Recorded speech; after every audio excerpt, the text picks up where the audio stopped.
Om Shanti. Good morning, namaste and very warm welcome to today's spiritual discussion. कहा जाता है change is the only constant, लेकिन past records भी देखें तो जब भी लाइफ में कोई चेंज आता है, जैसे पहले कंप्यूटर्स नहीं थे फिर कंप्यूटर्स आए, तो एकदम से वो चेंज आया और कहीं ना कहीं एक डर क्रिएट हुआ। ऐसे ही लाइफ में भी जब भी कोई चेंज आता है तो कुछ समय तक हम उसको रेजिस्ट करते हैं, कुछ समय तक जब तक यूज्ड टू ना हो जाए तो डर लगता है, अनसर्टेनिटी होती है। लेकिन चेंज तो कांस्टेंट है, चेंज तो कुछ ना कुछ होना है, इसीलिए बदलाव से कभी डरना नहीं चाहिए। आज इसके बारे में हम डिस्कस करेंगे। हमें गाइड करने के लिए कमल भाई जी साथ में जुड़े हैं। कमल भाई जी का आज के सेशन में बहुत बहुत स्वागत है। ओम शांति भाई जी, good morning and very warm welcome. ओम शांति। Good morning everyone, thank you so much. भाई जी, कहा भी जाता है कि चेंज शुरुआत में थोड़ा मेसी होता है, फिर थोड़ा सा ठीक होता है और ग्रेजुअली वो बहुत बेनिफिशियल होता है। लेकिन अपने आप को हम चेक करें तो लाइफ में जब भी कोई बदलाव आता है तो कहीं ना कहीं वो रेजिस्टेंस या अनसर्टेनिटी या डर हमारे अंदर में होता है। चाहे हम घर से बाहर पढ़ने जा रहे हो या कोई नई कोर्स की शुरुआत कर रहे हो या इवन स्पिरिचुअलिटी की शुरुआत कर रहे हो, कैसे चेंज को हमें अप्रोच करना चाहिए? बिल्कुल, देखो जैसे कहा जाता है ना कि परिवर्तन ही सृष्टि का नियम है, या change is the only concept. कि कई बार क्या होता है, हमें लगता है कि ना हम एक कंफर्ट जोन में होते हैं और हमें लगता है कि बस ऐसा ही चलते रहना चाहिए, कुछ भी बदलना नहीं चाहिए। सब कुछ ऐसे ही चले, सब लोग भी ऐसे ही रहें, हम भी ऐसे रहें, सब कुछ एकदम ऐसे चले।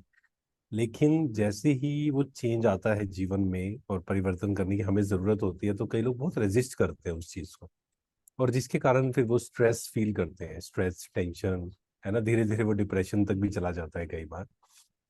तो अगर हमने इसको स्वीकार कर लिया कि परिवर्तन तो आएंगे, जीवन में चैलेंजेस तो आएंगे, सब कुछ एक जैसा नहीं रह सकता है, लोगों के भी लाइक्स डिसलाइक्स बदलेंगे, उनके जीवन की प्रायोरिटीज बदलेंगी।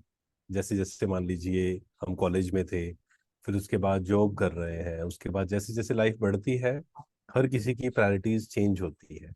ऐसे ही पेरेंट्स को लगता है कि बच्चे ऐसा करें ऐसा करें, लेकिन जैसे जैसे उनकी एज बढ़ती जाती है, उनकी भी प्रायोरिटीज चेंज होती हैं।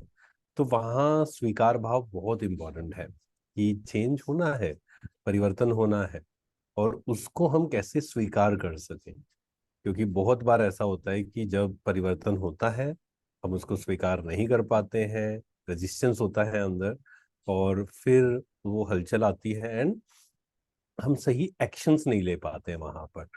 क्योंकि जब परिवर्तन कुछ हुआ, तो हमें उसके अकॉर्डिंग कुछ एक्शंस लेने होंगे, ताकि हम अपने आप को सेव कर सकें, है ना, अपने स्किल्स को अपग्रेड कर सकें। जैसे आपने कहा कि शुरू में जब कंप्यूटर्स आए तो बहुत लोग दुखी हो गए, परेशान हो गए, एनजाइटी उसमें चले गए, और बहुत लोगों ने क्या किया, ठीक है वो आएंगे ना, हम उस अपनी स्किल्स को अपग्रेड करते हैं। तो ऐसे ही जब भी जीवन में परिवर्तन आते हैं, वो हमें कंफर्ट जोन से बाहर निकालने आते हैं। एक्चुअल में हमें बाद में फिर कई लोगों को समझ आता है, इसी को त्रिकालदर्शी कहा जाता है, कि अगर हम पहले से समझ जाएं कि ये जो चेंज है, इससे मेरे जीवन में बहुत पॉजिटिव परिवर्तन आएगा, तो उसको कहेंगे त्रिकालदर्शी। और कई लोग क्या है, जब वो चेंजेस आते हैं तब तो बहुत मुश्किल लगता है उनको, देयर इज अ रेजिस्टेंस। लेकिन आफ्टर 1 ईयर, 2 ईयर्स, 3 ईयर्स, उन्हें फील होता है कि वो चेंज बहुत अच्छा था, जिसने मेरे को कंफर्ट जोन से बाहर निकाला और स्ट्रोंग बनाया मुझे। Very true. तो लाइफ में कभी भी हमें चेंज को रेजिस्ट नहीं करना है, क्योंकि चेंज तो होना ही है। बदलाव, चाहे कोई व्यक्ति है, चाहे हमारे बच्चे हैं, कोई भी चीज है, वो बदलाव होती है। है जी। अ, हमें याद है जब हम ऑफिस में काम करते थे और जीएसटी का समय था, उस जीएसटी के समय में एकदम से वो इम्प्लीमेंटेशन हुआ था, तो बहुत सारी डिफिकल्टीज फेस करनी पड़ी थी। इवन हमें भी कई बार बहुत स्ट्रेस हो जाता था। ऐसे समय में एक न्यूज़ भी आई थी कि सिटी में एक जो बड़े अकाउंटेंट थे, उन्होंने सुसाइड कर लिया। तो कितना इम्पोर्टेंट होता है कि वो एक डिफिकल्टी का फेस, कोई भी चेंज हो लाइफ में, एक डिफिकल्ट फेज भी आ सकता है उसकी वजह से, उसको हम सस्टेन करें और ग्रेजुअली फिर देखा गया कि वो ईज़ी हो गया। उस समय बहुत डिफिकल्ट था।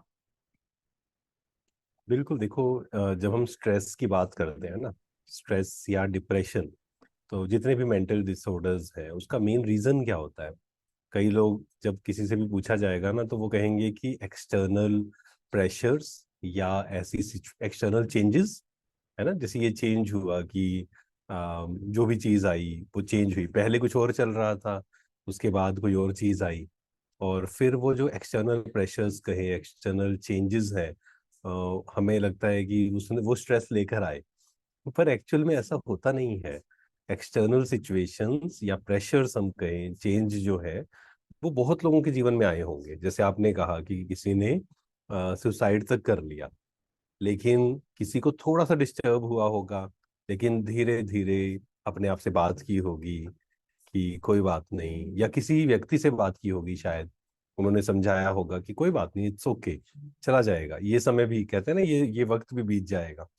तो अगर हमने वहाँ पेशेंस रखा और अपने पे काम किया कि ठीक है, ये चीज आई है, ये परिवर्तन आया है, इसमें मैं क्या कर सकता हूँ, है ना।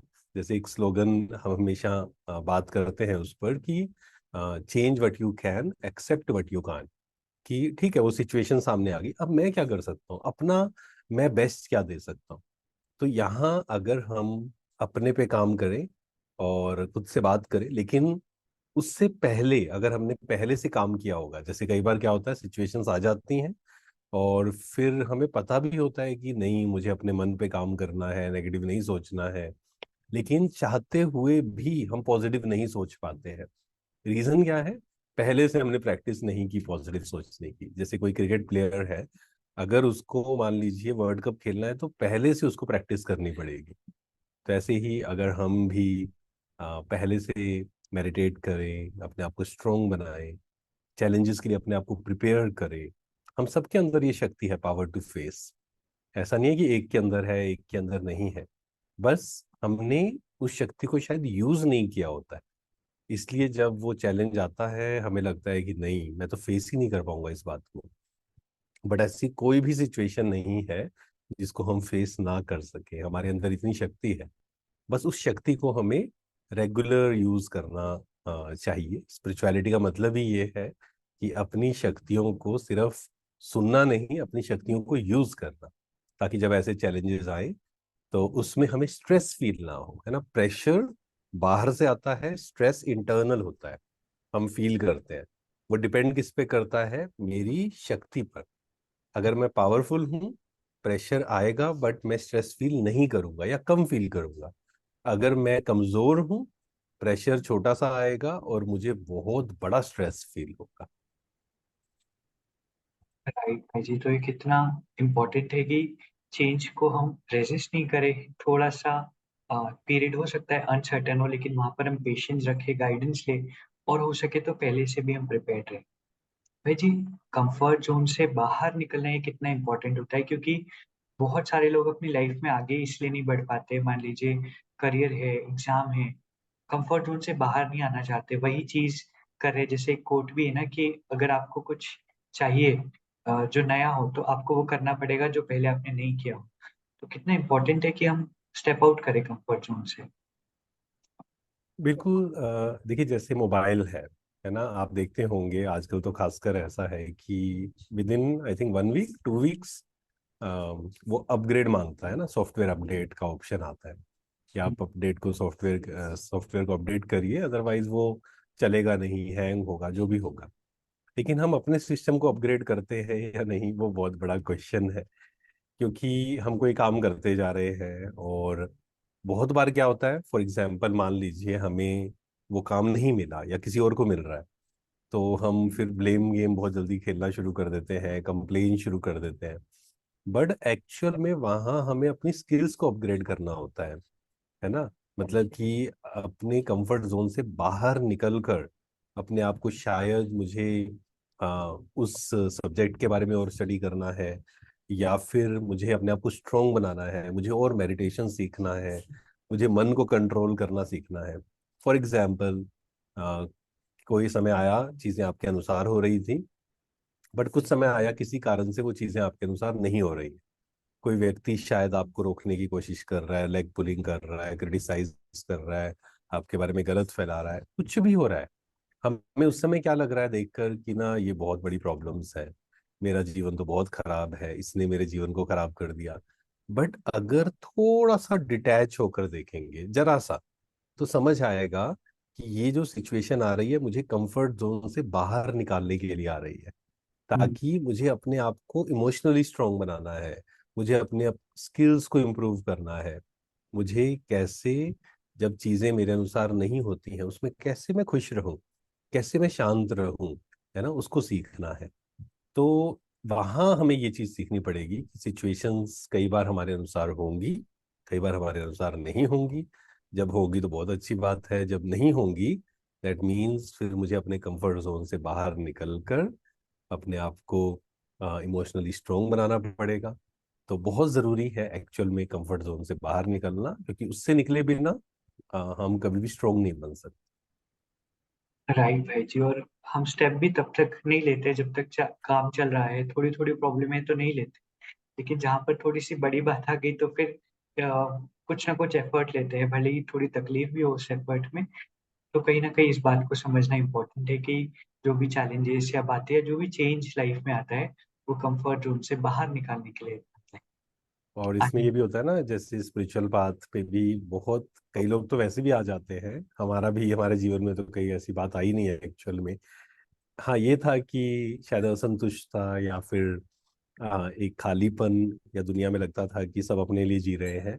बट ऐसा कोई बहुत बड़ा मेजर इंसिडेंट नहीं हुआ, लेकिन हाँ कई लोगों के जीवन में एक्चुअल में बहुत बड़े एक्सट्रीम सीन्स आते हैं, और उस कारण वो इस पाथ पे आते हैं, है ना। तो वो भी एक तरीका है कि वो सिचुएशन आई सो दैट हम थोड़ा सेल्फ रिफ्लेक्ट करें, अपने अहंकार पे काम करें, और अपने आप को हम्बल बनाएं, अपने मन पर काम करें, अपने इमोशंस पर काम करें। वेरी ट्रू भाई जी। और हमने भी ऐसे कितने सारे केसेस देखे कि कुछ ना कुछ अपहिल आया, कुछ ना कुछ चैलेंज आया, उस वजह से ज्ञान से, परमात्मा से जुड़ गए, स्पिरिचुअलिटी से जुड़ गए। बाहर से तो बहुत गलत लग रहा था कि क्या हुआ, कैसे हुआ, लेकिन कितना बड़ा चेंज उसके कारण आया। तो हमेशा जैसे कहते हैं ब्लेसिंग इन डिस्गाइज भी उसके पीछे होती है। तो किसी भी चेंज को हमें रेजिस्ट नहीं लेकिन स्वीकार करना है, उसके पीछे कल्याण को देखें। आज बहुत अच्छा लेसन हम साथ में लेकर जा रहे हैं। कल इसी तरह फिर हम ज्ञान चर्चा के लिए साथ में जुड़ेंगे। आज के इस खूबसूरत सेशन के लिए आप सभी का, परमात्मा का और भाई जी का बहुत बहुत शुक्रिया। ओम शांति भाई जी। Thank you very much. ओम शांति, थैंक यू वेरी मच। अभी हम 2 मिनट के लिए मेडिटेट करेंगे। पूरा ध्यान खुद पर ले।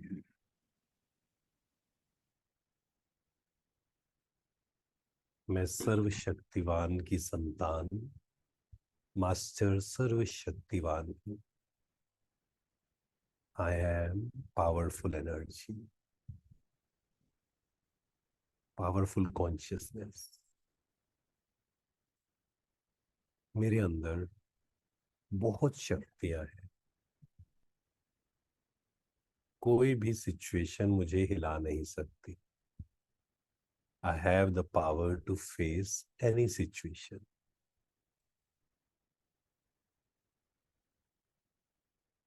मैं सूर्य की तरह चमक रही हूँ।